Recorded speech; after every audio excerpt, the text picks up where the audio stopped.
有人说，一代宗师最凶险的过招是丁连山给叶问让烟。叶先生，抽两口吗？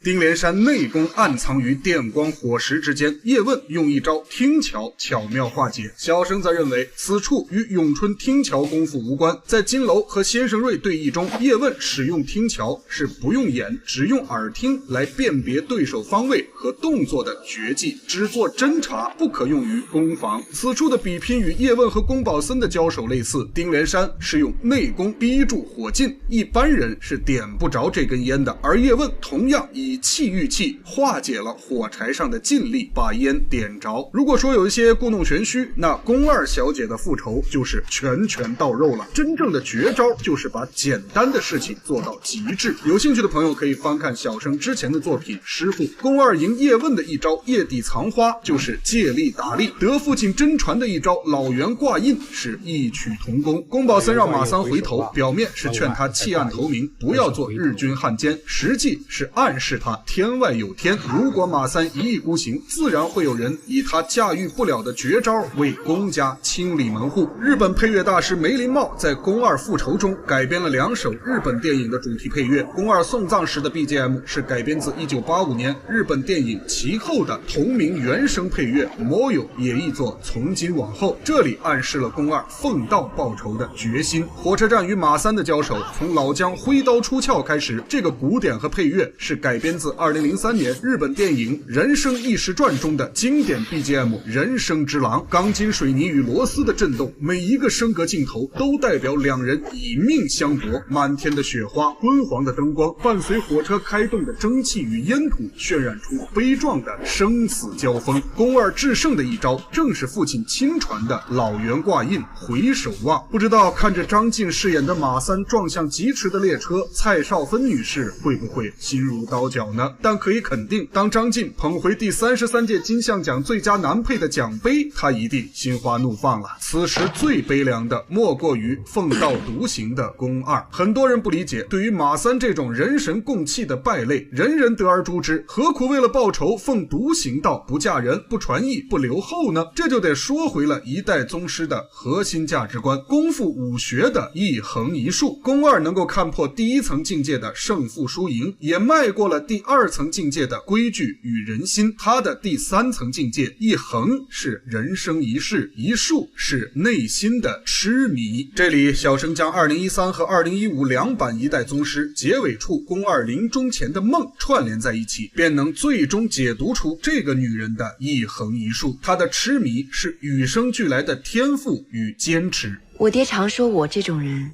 唱戏能成名角，出家能做高僧，因为我会迷，可惜不是个男的。他的人生是希望留在最开心的时代。所谓的大时代，不过就是一个选择，或去，或留。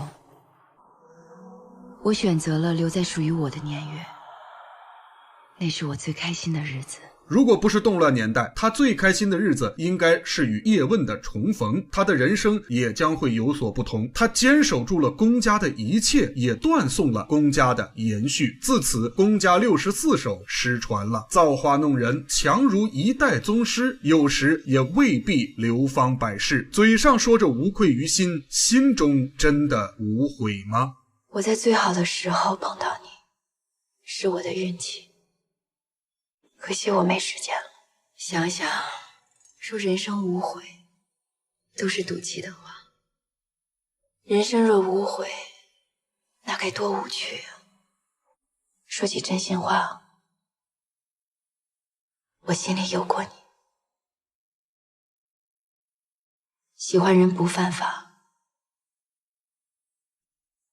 可我也只能到喜欢为止了。